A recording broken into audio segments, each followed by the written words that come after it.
It's so cool. Okay. But anyways, welcome.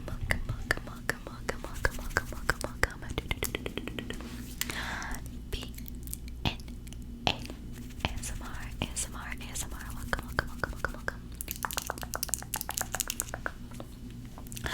For this video, I am going to be giving you guys. I remember this was a video that was requested a long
thanks to Warner Brothers, made one of the best films in movie history.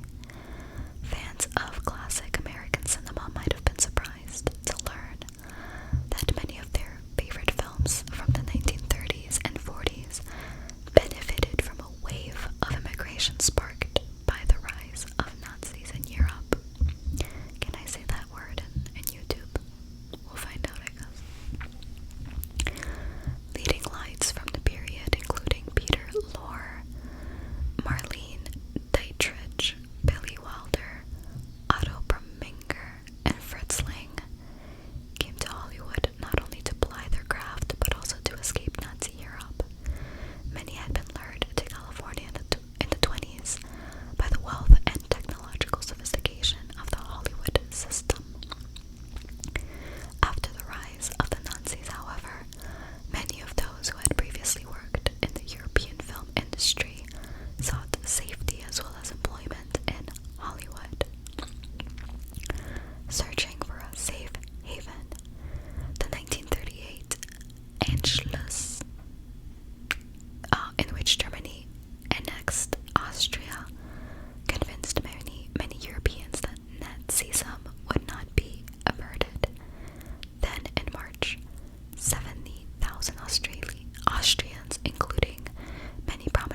as many of the pit players had also fled the Nazis. Veit, who played the villainous Nazi Major Strasser, was a German refugee who had already garnered critical attention by playing menacing Nazis in other films. Indeed, the vehemently anti-Nazi Veit reportedly agreed to play Nazi characters only if they were thoroughly detestable. The Hungary lord who played the short-lived Ugardi in the films was a refugee from Austria and had starred in fellow refugee Fritz Lang's, which had been filmed while both were still in Germany. I am butchering so much of this and I'm so sorry. After narrowly escaping occupied France, Lord moved to Hollywood, where he and Humphrey Bogart became friends and worked together on The Maltese Falcon, 1941, before being cast in Casablanca. Austrian-born Paul Henry, who played the French resistance leader Victor Laszlo, was a real-life refugee from the Nazis and was extremely critical of the film's numerous plot flaws. For example, why would a man who wanted to remain unnoticed strut around in all-white suits? That's a good question. Other refugees from Hitler's Europe who acted in Casablanca include Curtis Boyes, who played a pickpocket, Marcel Dalio, cast as a croupier. This is why reading expands your vocabulary, because I know like only 60% of what I'm reading. Helmut Dantine, who played a desperate husband trying to win enough money to purchase freedom for himself and his refugee wife. And S.Z. Cuddles Zakal, who played the lovably loose, jeweled head writer. Carl. The contributions of those actors and numerous extra okay, you can barely see me, I'm so sorry. Let me try to okay, there we go. What was I saying? The contributions of these actors and numerous extras, technicians, and crew of European extraction lent Casablanca a credibility that has made it one of the most beloved films in movie history. In 1933, German director Fritz Lang was summoned to the office of Nazi propaganda Minister Joseph Goebbels, who said that Hitler wanted him to be Germany's official film director. Lang agreed to Goebbels' proposal. As soon as he left, Lang prepared to hastily leave the country. Interesting. Okay. So behind the films of our times, editors left a handful of scenes from King Kong 1933 on the cutting room floor. One features the gorilla taking off actress Fay Ray's clothes. Another involves Kong shaking a group of sailors off a bridge and into a spider-infested valley. That would have traumatized me. The scene was so disturbing to a preview audience that it was removed. That's funny. I did not know that. Lisa Minnelli, the daughter of Judy Garland, Dorothy in The Wizard of Oz, ended up marrying Jack Haley Jr., whose father played the Tin Man in the film. What a small world. Actress Charlize Theron first got noticed while throwing. She first got noticed while throwing a fit at a Los Angeles bank. Legend has it that the A-list actress freaked out when a teller wouldn't accept her check. A talent manager handed her his card as she was being escorted out.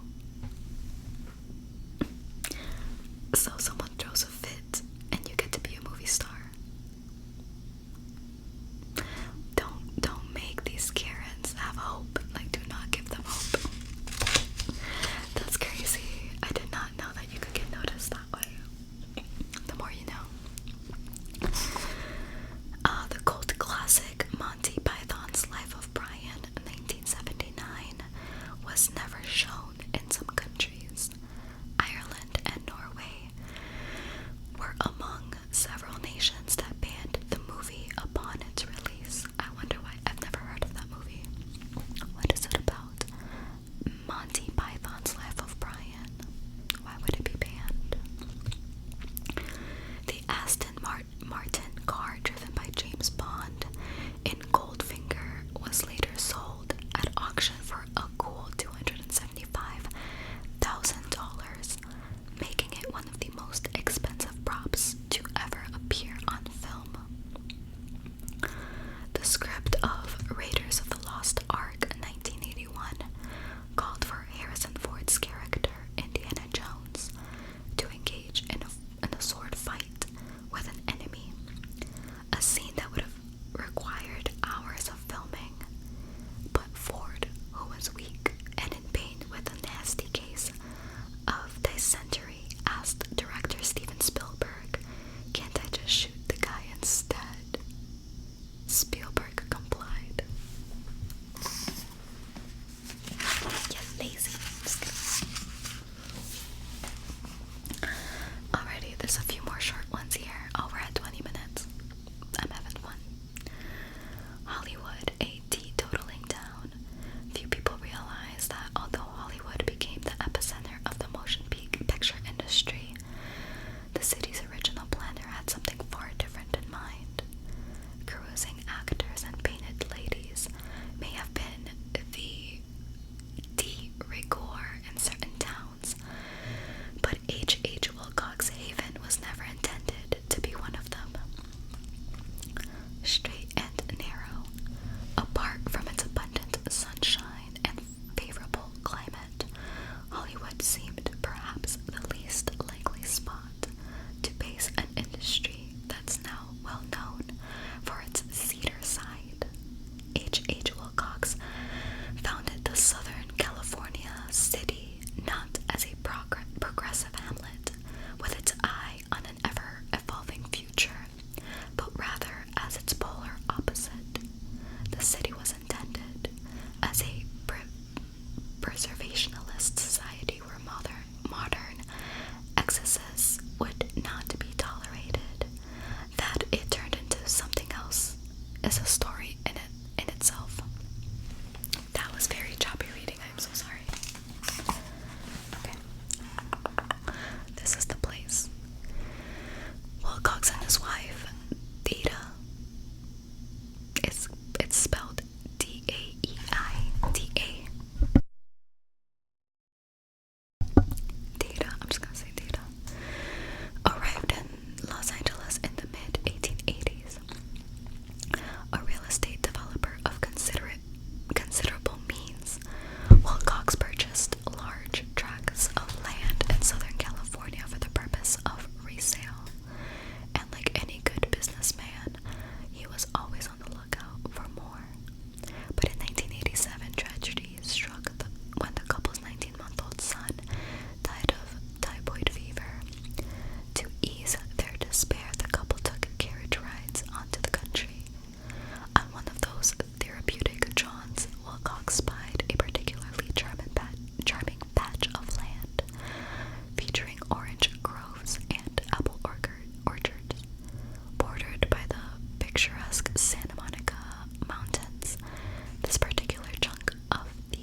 was a society free from saloons, bordellos, and red light districts, excesses that he deemed counterproductive to a clean Christian lifestyle. That's so funny. His wife Data came up with the name Hollywood, although it's believed that she copied it from another woman's estate. Either way, the name stuck, and the town began its ascendance to infamy. Slow growth. Unfortunately, Wilcox's hopes for an idyllic Protestant community never gained much ground, though efforts to keep the original conservatism lasted until about 1911. Population growth was agonizingly slow. There were never more than a few hundred residents in Wilcox's lifetime, and the return on his investment was disappointingly poor. When he died in 1892, Wilcox was up to his ears in land holdings, but was surprisingly cash poor. Nevertheless, Hollywood was poised to become one of the most recognizable places on Earth. Unfortunately for the devoted Tito Taylor, never heard that word, the town's notoriety would come not for its virtues, but for something far, far different. Polar opposite, in fact. A giant arrives, like a condor taking nest amongst hummingbirds. The motion picture industry swooped down upon Hollywood in 1911. Like Florida before it, Hollywood was chosen for its frost-free climate, but the western locale also offered plenty of wide open spaces at low prices so that the studios could own their own property. Plus, California was known for its varying terrain and landscapes: deserts, mountains, beaches, small towns, urban centers, which allowed for a variety of genres to be filmed within the radius of a few miles. The Nestor Film Company was the first studio to set up shop there, located in a former tavern at the corners of Sunset Boulevard and Gower Street. One second.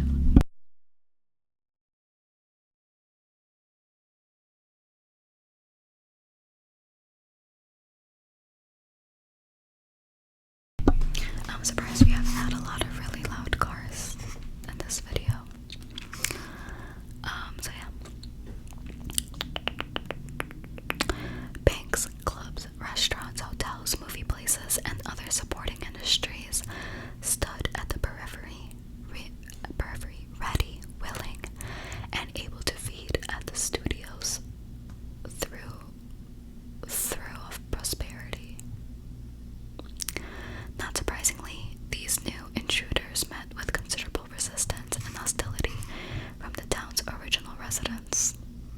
Despite such protest, acres of agricultural land gave way to new housing, and existing homes were displaced in favor of commercial buildings.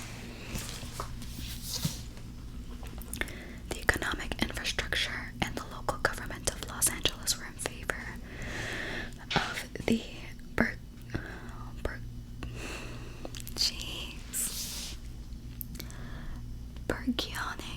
burgeoning industry, and they offered incentives to the studios that the political leaders and banking institutions in Florida had not. The message was abundantly clear. The motion picture industry was there to stay. Those opposed would simply have to get out of the way. Alright, I'm gonna just move on to the little snippets behind the TV shows of our time. The Globe, that once appeared in the background of NBC Nightly News, actually spun the wrong way for years before someone caught on. That's kind of funny. The first and last lines ever spoken on Seinfeld were exactly the same